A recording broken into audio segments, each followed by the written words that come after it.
Hola, hola, hola, bienvenidas, bienvenidos. Estamos en nuestro video podcast Hablemos de Sexualidad con Lisa Sitz. Buenos días, bienvenida. Buenos días a toda la audiencia que nos está escuchando. Muchas gracias por estar aquí. Hoy abrimos un tiempo que dedicamos a un nuevo video podcast. Eso significa que vamos a aprender cosas, pero es verdad que siempre nuestros video podcasts tienen un inicio y un final. En la parte inicial, hoy queremos rescatar un par de cuestiones que queríamos no dejar de lado, porque tenías un comentario que querías mirar, de compartir y además también una obra que puede ser una interesante guía para aquellas personas que nos siguen a nivel de lectura, que siempre es bueno. Coméntame un poco qué es lo que tienes. Correcto, mira, el libro es un libro que, bueno, para toda la comunidad sexológica es como el libro esencial de la biblioteca, que es Sexo para uno de Betty Dodson, ¿vale? Este de aquí es el que os aconsejo conseguir. Esta es una educadora sexual americana, nacida en el 29 y fallecida hace muy poquito, en el 2020. Y es feminista que reivindicaba el placer femenino, ¿de acuerdo? Ella es famosa además por sus talleres que ha hecho en vivo con grupos de mujeres y con terapia sexual con parejas, donde ayudaba en este autoerotismo que hablamos en nuestro quinto video podcast, acuérdense. No lo han escuchado, escúchenlo, que es muy interesante, donde ella ayudaba y fomentaba que también otros profesionales de la comunidad sexológica también incidiéramos en todo esto, ¿no? Que creo que es súper, súper importante. Nos quedó también pendiente, porque no tenía los anatómicos, acuérdense, de lo que es el punto G, esto que preguntaste tú, Luis. A ver, este es un anatómico que utilizo, ¿vale? Vulva, lo que es la zona exterior, ¿vale? Labios exteriores, labios interiores y clítoris. Y la parte interna, pues tiene esto representado, que sería, esta malla sería la vagina, ¿de acuerdo? Internamente es esto, vagina, cuello de cervix, útero y trompas de falopio, ¿sí? Me quedo con este anatómico. Esta vagina, el tubito, por detrás, la estructura del clítoris no solamente es el puntito que podemos visualizar a priori anatómicamente, ¿no? Sino que por dentro tiene toda esta estructura que es bastante grande y cada mujer tiene su propia estructura. Quiere decir que esto simplemente, las anatómicos siempre son simétricos. Recuerdo aquí que la simetría no es algo de la naturaleza, ¿sí? Ningún cuerpo es simétrico. Con lo cual, los anatómicos que nos muestran suelen mostrarse pues todo así, o la gente que lo crea, esta es una compañera que hizo y me lo habló, así que muchísimas gracias. En la vida real puede que una mujer tenga este axón de aquí, por ejemplo, más cortito, ¿vale? O este más largo, es decir, cada una en su peculiaridad. Entonces, ¿qué sucede? Que esto por dentro, vuelvo a montarlo, ¿vale? Abraza lo que es la estructura tubular de la vagina, la abraza, veis que caen, estas dos partes caen por aquí. Y al caer, hace que la parte anterior de la parte superior, aquí inerven los nervios, los haces nerviosos del clítoris, un punto donde hay más culminación de estas redes nerviosas. Y es de ahí donde causa este placer, que lo llaman punto G, pero en realidad es una inervación nerviosa, ¿vale? De la propia anatomía, que claro, no se ve, pero incide y están por aquí. Hay muchas personas que este punto G no es arriba, sino que es más a la derecha, a un costado, a la izquierda, depende de qué, depende de su estructura, si es más grande o es menos, o menos más, un lado u otro, ¿de acuerdo? Así que es verdad que nos dicen en los textos, o si los leas por ahí, está aquí, bueno, ya se pueden ponerse a buscar un rato largo porque esa mujer no lo tiene justo ahí, ¿vale? Entonces es cuestión de indagarse y de ahí también pues la autoexploración individual o en pareja, pero bueno, esto es lo que hace que uno pues tenga más control sobre sí mismo, más autoconcepto y de aquí que el placer sea pleno, ¿no? Entiendo ciertamente que como cada persona es única, esas terminaciones nerviosas son también únicas. Entonces no nos tenemos Correcto. que obsesionar. Digamos que no tiene que haber una idea de si lo encuentro o no lo encuentro, no lo encuentro donde tiene que estar. No, no tiene que haber necesariamente una obsesión. Hay que tener en cuenta que dentro de la particularidad de cada uno, pues quizás está en un lugar distinto, quizás bueno, que no hay una cuestión que sea homogénea en todo el mundo. Correcto, exacto. Y de hecho, pues bueno, hay personas también que quizá pues esos puntos pues no se los sientan, ¿no? O los tengan más ubicados en otras partes lateralmente o pues no tengan esa sensibilidad o no tengan ese interés por encontrárselo, ¿no? Pues no hay ningún problema. Es decir, creo que em, hay que respetar los tiempos de cada persona. Eso sí es importante y las curiosidades de cada persona y las inquietudes. Y hay personas que no las tienen, pues perfecto, pues no hace falta indagar más. Cada uno, su necesidad que nace, pues se resuelve y si no, pues, la cuestión es ser feliz. Esa es la cuestión. Y que la motivación que uno tenga, pues le lleve hacia el lado que toque o hacia el vivirse en plenitud, ¿no? El buscarse y encontrarse, como yo digo. Pero siempre, claro, que esté acorde a que uno quiera, ¿no? Y lo active. Lo primero es el cerebro, el desearlo. Bueno, hoy estamos en nuestro video podcast en el que vamos a hablar del imaginario corporal, ¿no? De las influencias en el imaginario corporal, el cómo, según un momento u otro, hemos tenido un concepto de cuál era el cuerpo ideal y que ha ido cambiando además a lo largo de la historia. Y creo que para esto, además, nos traes unas láminas que nos van a ayudar mucho a entenderlo, ¿no? Sí, correcto. Es decir, primero, ¿qué es esto de la imagen corporal, no? O sea, es la manera en que una persona se siente con su cuerpo y abarca tanto ideas como sensaciones sobre su propio cuerpo. Pero claro, siempre nos pensamos lo mismo, ¿no? Estas ideas, esto que uno tiene sobre su propio cuerpo, ¿es libre o está condicionado? ¿Está condicionado ahora o lo fue siempre?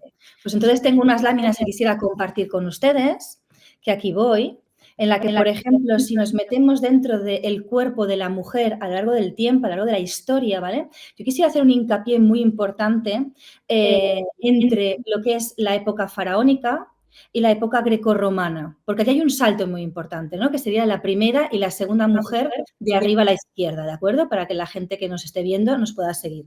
¿Por qué? Porque hay una mujer que se llama Ada Nifosi, que es historiadora y además es especializada, es egiptóloga.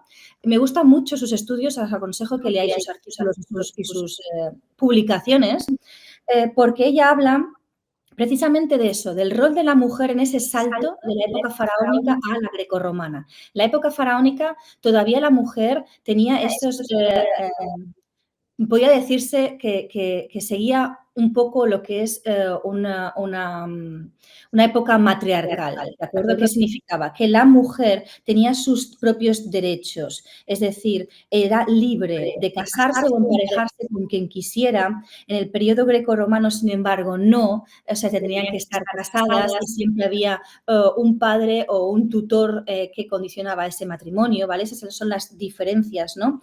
En el periodo egipcio, las mujeres eran consideradas sabias, eran las comadronas de la época, eran las que tocaban la medicina, las que curaban a los enfermos. Sin embargo, en la época romana ya pasa la medicina practicada íntegramente por el hombre, ¿vale? Incluso los partos eran dirigidos por hombres. Con lo cual ahí ya se pierde también. Los roles sociales prominentes estaba no sé si conocéis a la reina y faraona Hatshepsut, no sé si lo digo bien, pero estuvo 22 años reinando como mujer, la única que hubo en toda la historia. Sin embargo, luego a partir de la época grecorromana estos roles sociales se perdieron en el poder, ya no había mujeres al poder, ¿no? En el principio había sacerdotisas, por ejemplo, después ya no, ¿vale? Y además en el periodo egipcio había sexo sin tabúes, tanto hombre como mujer por igual. Después, a partir de la época grecorromana, pues, la castidad y la fidelidad matrimonial iban ligadas, ¿no?, a la legitimidad de los hijos, ¿no? Entonces, con lo cual ya no había subordinación, es decir, ya no había esa libertad, porque en la época faraona la mujer en una casa tenía un hijo y esos hijos tenían reconocimiento con derecho propio, eran legítimos. Sin embargo, después en lo grecorromano, pues ya no, tenía que estar siempre el hombre, ¿no? Elige hijos y solamente era a través de la fidelidad y el matrimonio. Todos los de fuera, pues ya no eran considerados, ¿no? A ver, hablamos de la mujer y del cuerpo de la mujer a lo largo de la historia y parece como que va haciendo, bueno, van cambiando las curvas, pero no me refiero solamente a las curvas que pueda tener la mujer, se refiere también a como que hay esos cambios de qué importancia tiene la mujer en la sociedad y cómo va subiendo o bajando, lo tiene o no lo tiene en función del tiempo, ¿no? De la línea del tiempo y cómo también ¿eso se ve o se puede reflejar en lo que es esos iconos femeninos? Correcto, correcto. Es decir, ese es el tema, ¿no? Que no solamente hablamos de corporalidades, sino también de lo que afectan esas corporalidades y por qué esas corporalidades se han ido dando a lo largo de la historia, ¿no? Que ese condicionante siempre ha sido esa subordinación al sexo masculino, ¿no? Porque además se consideraban en la época ya grecorromana y en adelante, cuando tenían que unir tierras, países, monarquías, ¿no? Pues la moneda de cambio muchas veces era la mujer, ¿no? Las hijas de. Entonces se casaban entre ellos para poder ampliar estos patrimonios y este poderío entre ellos, ¿no? A igual que castas más abajo también hacían lo mismo. Los campesinos también se casaban entre ellos por cercanías de sus propias huertos o agriculturas o ganaderías que estaban al lado. Con lo cual, siempre ha habido esa moneda de cambio, ¿no? De la mujer. Es decir, y ahí entramos en un concepto que muy hablado actualmente, que es la cosificación, ¿no? Que de ahí también quisiera hacer el hincapié, ¿no? O sea, la cosificación es el acto de representar o tratar a una persona como un objeto, una cosa sin conciencia, ni cualidades intelectuales ni personales, que por tanto debe ser usado como uno desea, ¿no? Y entonces este concepto surgió en el feminismo en los años 70, pero hubo antes Thorstein Veblen, que es un sociólogo norteamericano, que ya dijo que el consumo de bienes no satisface las verdaderas necesidades humanas. Fíjate que amplio dijo, ¿no? Qué importantes fueron sus palabras, ni logra la plenitud de la vida, sino que sirve simplemente para mantener el prestigio social y el estatus, ¿no? Con lo cual, la mujer empieza a hacer una representación de el estatus de su amo, por decir de alguna manera, ¿vale? Como ella era y ella podía ofrecer ante una sociedad, representaba lo que el hombre también tenía en su estatus económico, social y político, ¿vale? Con lo cual, esa era la humillación que Thorstein Veblen denunció, patriarcal de la mujer por su posición de criada y objeto de ostentación, reliquia, que según él de cazadores, guerreros o representantes monárquicos o feudales o tal de la época, ¿no?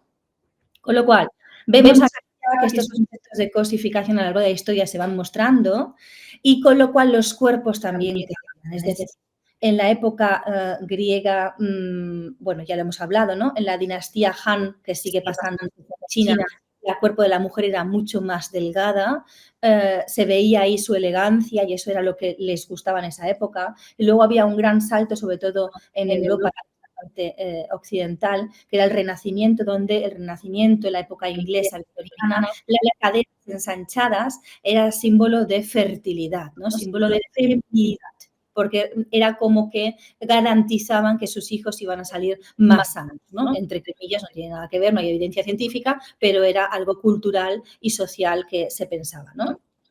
De ahí, por ejemplo, se salta a los Rolling Twenties, ¿no? A los años 20. Por ejemplo, Aman o Joan Crawford podía ser una de ellas. Si se fijan en la imagen, es la de abajo del todo a la izquierda, ¿vale? Ya estoy en la línea de abajo de la fotografía.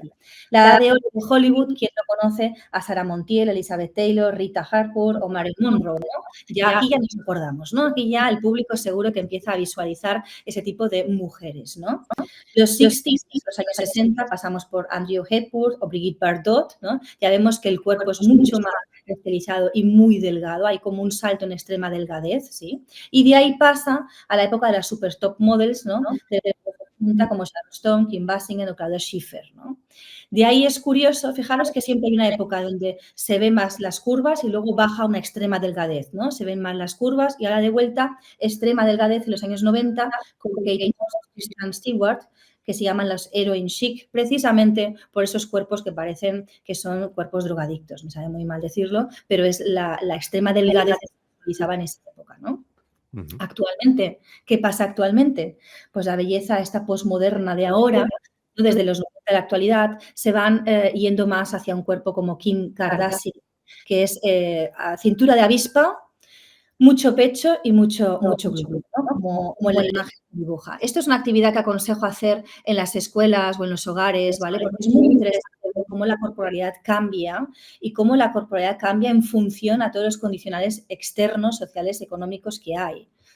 Dime, perdón. ¿Esto sucede tanto en mujeres como en hombres?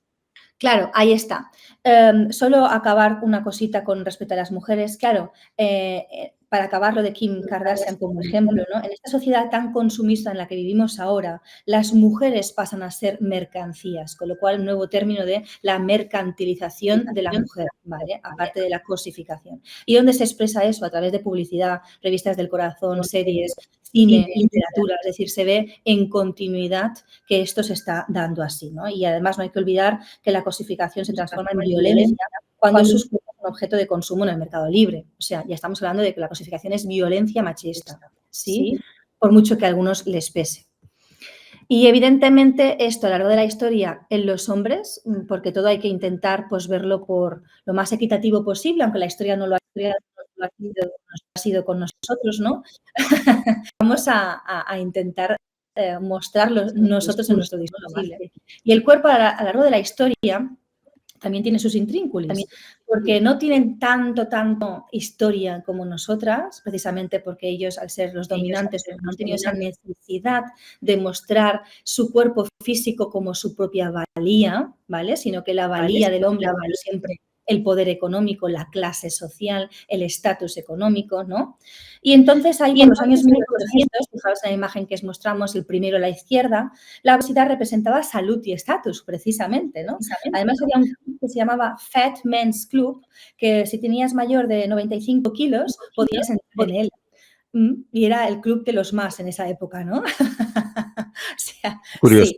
Cuando lo ves hoy en día dices, es curioso, es curioso. Sí. Es curioso, ¿verdad? Luego pasamos a los años 1930 hasta los 50, actores que influenciaban ya sus figuras delgadas como John Wayne, Clark Gable o Gregory Peck, ¿no? Como algunos conocen.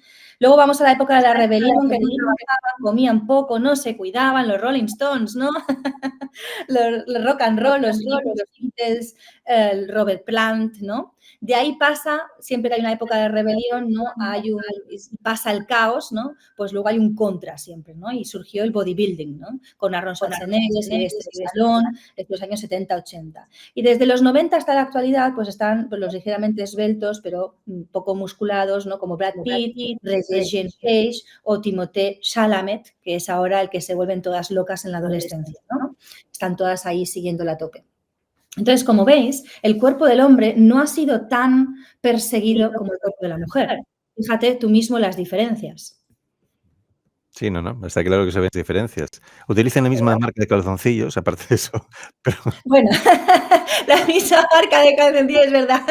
Bueno, es la imagen que como veis ahí lo tenéis en YouTube, lo podéis bajar, lo hizo Nicolai Larraín, se la he copiado. Lo de abajo ya lo he puesto yo porque he hecho la evolución histórica para poner algo contextual en cada época, ¿no? Esto también trabajarlo en las clases o en los colegios, institutos, es interesante, ¿no? Es interesante ver cómo cambian las corporalidades. Hay un término ahora muy curioso que Frederickson y Roberts en 1997 acuñaron, que es la autocosificación, ¿no? Que es cuando ya en esta época en la que vivimos actualmente con tanto consumismo, se internaliza esa visión de sí mismo como objeto o como conjunto de partes del cuerpo, ¿no? Y entonces ahí, más haciendo hincapié sobre todo a niñas y mujeres, es cuando ellas mismas se venden, y lo vemos en OnlyFans, en plataformas tal de Internet, que esto lo veremos en nuestro siguiente pod, así que no voy a adelantar nada, os dejo ahí con la información colgando. Quiero mostraros, cuando yo voy a las aulas, esto qué impacto tienen sobre los adolescentes, ¿vale? Porque ustedes me pueden decir, pero ¿esto qué impacta? Pues fijaros, impacta bastante. Es decir, no hay que olvidar que la identidad de una persona, ¿vale? La identidad de una persona pasa por muchas cosas, ¿no? Pero es un bombardeo constante, tanto cultural, como hemos visto, histórico, religioso, pero también del propio país, de la propia cultura, de la economía. También redes sociales, series, canciones, youtubers, amigos, influencers, todo lo que voltea a un adolescente, a un joven, es lo que los inputs que hacen que tú recrees esa identidad propia. ¿Vale? Así que yo en el colegio, cuando voy a los institutos, les digo, dibuja tu cuerpo ideal, ¿no? Tengo dos actividades, dibuja tu cuerpo ideal y dibuja el cuerpo del que te enamorarías, ¿vale? Porque son dos visiones diferentes. Entonces, fijaros que aquí siempre dibujan los six-pack, ¿no? O sea, los abdominales. la tableta Y además, el de la izquierda era del que te enamorarías, entonces dice, tiene que ser un gymbero, ¿no? Un gymbro culturista, ¿eh? O sea, que ya buscan algo específico, ¿no? En estas imágenes que ponen.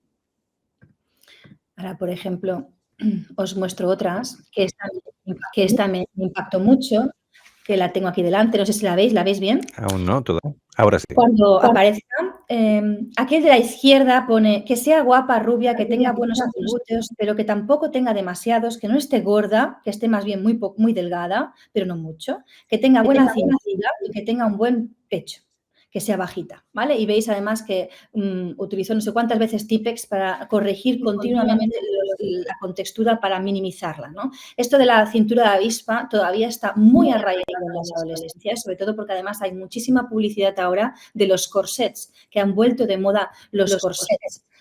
Claro, cuando luego ven en pasarelas que los influencers, ¿no? Que ellos tienen tan a mano, siguen usando esos corsets que van ya a los Grammys, ¿no? De Latin Grammys, que son de música, con esos estilismos, pues ellos también se quieren apropiar de eso y también buscan ese imaginario corporal como su ideal, ¿no? Es decir, una vez más, están condicionados a lo que ven y a lo que la propia sociedad les muestra. Aquí veis a la izquierda también uno que dibujó además concretamente esa cintura de avispa con un 0,00000, un centímetro, ¿eh? Y ahí veis que sí, al igual que también se ve la genitalidad, ¿no? Que es algo importante y ahí ya en nuestro siguiente podcast me meteré más genitalidad porque se ve muy proyectado a lo que hace la pornografía sexual y corporal también, ¿vale? No sé si ves esta imagen, ¿la ves? Sí. Vale, quiero acabar con algo positivo, porque siempre que voy a las aulas aprendo mucho de las adolescencias y las juventudes, así que también cuando a mí me devuelven esos papeles y me ponen personalidad. Entonces digo, qué grande es esa chica, porque son anónimos, ¿eh? No sé quiénes son. Así que cuando me escriben personalidad, qué grande y qué grandes familias hay atrás, porque se nota mucho en las familias que trabajan con sus hijos e hijas todos esos conceptos corpóreos o de igualdad o de equidad de derechos. Se nota muchísimo, ¿vale? Aquí hay uno que además ponía, que no lo puedo leer bien, que cuide su propio cuerpo, por ejemplo. Muy bonito, ¿no? El de arriba pone normal. No me da igual ya, ¿no? O sea, todo va bien, ¿no? Y luego que dice que sea divertida, ¿no? Y que tenga personalidad. Eso también es interesante, ¿no? Porque hay muchos niños y niñas que se dejan continuamente a un lado, ¿no? Y que no trascienden, ¿no? No tienen su autoestima desarrollada, que siempre digo que es importante eso de desarrollar la autoestima en estas edades y, bueno, en todas. Recuerdo de lo que hemos visto, de lo que nos has enseñado ahora recientemente, veo un poco esa cosificación en femenino de este tiempo reciente de las top models que se les veían los huesos y luego ahora comentabas también el tema de que vuelven los corsés. Ambas cosas, ambos ejemplos me parece que aparte de que moldean al extremo lo que son los cuerpos, yo creo que ponen en peligro la salud directamente de las personas. Tal cual, tal cual. De hecho, vosotros en la cadena SER hace muy poco mostrasteis en una entrevista que 1 centenar de casos nuevos de trastornos alimentarios cada año salen a la luz, con lo cual ya vemos esa presión estética que hay muy grande. Cada día hay 20 intentos de suicidio, esto en Baleares, datos de Baleares, con lo cual vemos que uno de cada 6 adolescentes se autolesionan. Eso también forma parte de esa presión estética que emite un estrés emocional sobre el adolescente y hace que esa frustración no la puedan controlar, no tengan herramientas y se autolesionen. Entonces, sí vemos que hace un impacto en negativo a nuestras adolescencias y juventudes. Los IPSMIA y unidades de pediatría lo ven a diario.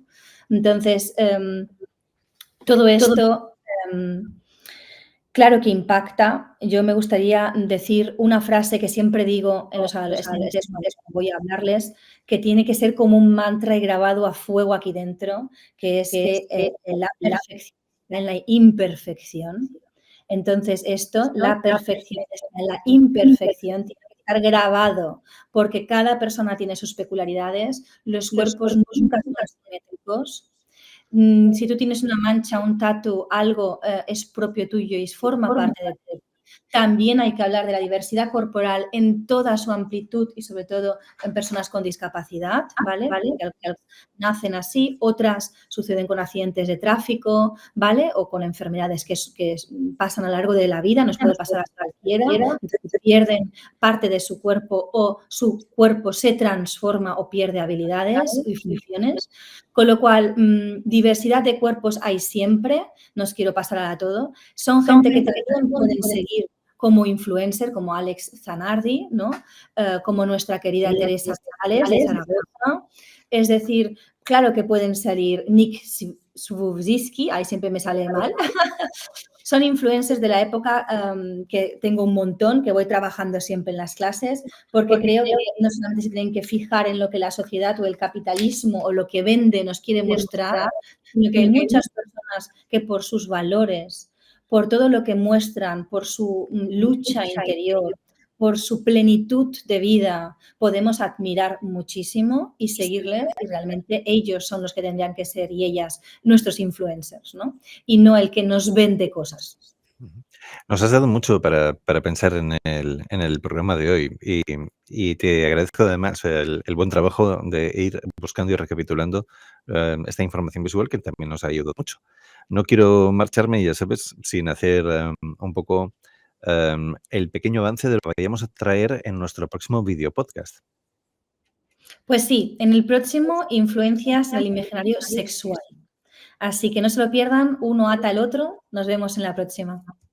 Hasta entonces, un abrazo. Gracias, Chao.